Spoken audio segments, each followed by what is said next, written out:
কত বিপ্লবী বন্ধুর রক্তে রাঙা বন্দিশালার ওই শিকল ভাঙা।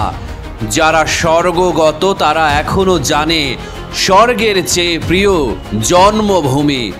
আবু সাইদ মুগ্ধরা জীর্ণ জাতির বুকে জাগালো আশা, মৌন মলিন মুখে জোগালো ভাষা।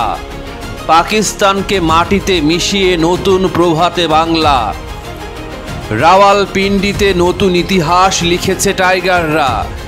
বিরাট দুঃসাহসেরা দিচ্ছে উঁকি, বিপদের মুখে তরুণরাই ছিল অগ্রগামী।